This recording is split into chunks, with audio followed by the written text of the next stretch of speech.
We three kings of Orient are. Strange but true. A visit from St. Nicholas paved the way for we three kings. It happened like this. After the War of 1812, Anglicans in America decided to establish their own seminary for training Episcopalian ministers. The proposal was first made in 1814, and in 1817, the Episcopal General Convention voted to locate that school in New York City. But where?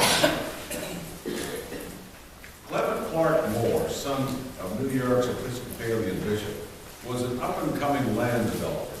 He had recently become well-known because of a poem he had written which began, "Was the night before Christmas when all through the house, not a creature was stirring, not even a mouse."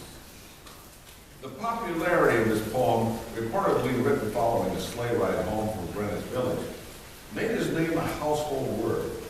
The fame and increased income made him a more generous and sought-after landlord. Moore owned a large estate in the undeveloped northern region of Manhattan.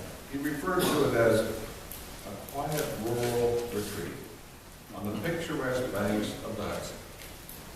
Hearing that the Episcopalians needed land for their seminary, he offered a portion of his estate, and thus was born General Theological Seminary.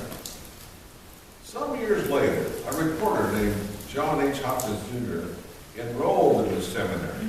Born in Pittsburgh, Hopkins had matriculated at the University of Vermont before moving to New York to pursue legal studies. But he fell in love with the Lord's work. Enrolled and graduated from seminary in 1850. In 1855, he was hired as the school's instructor of music. Hopkins wrote We Three Kings as part of a Christmas pageant in 1857. In 1863, it was published in his Carols, Hymns, and Songs. This hymnal went through 3 editions in 1882, establishing Hopkins as a leader in Episcopalian hymnody.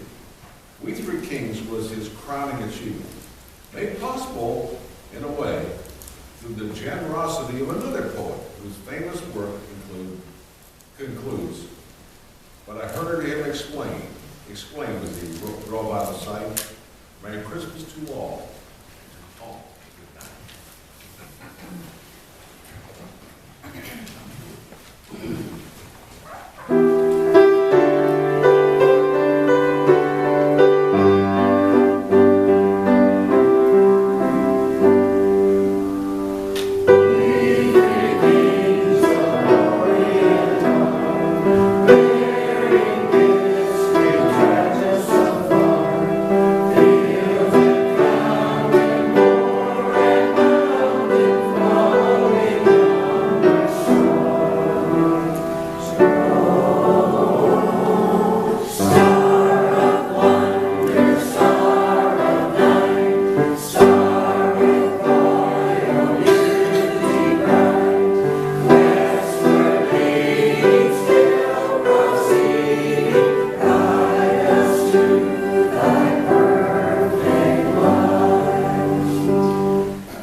Oh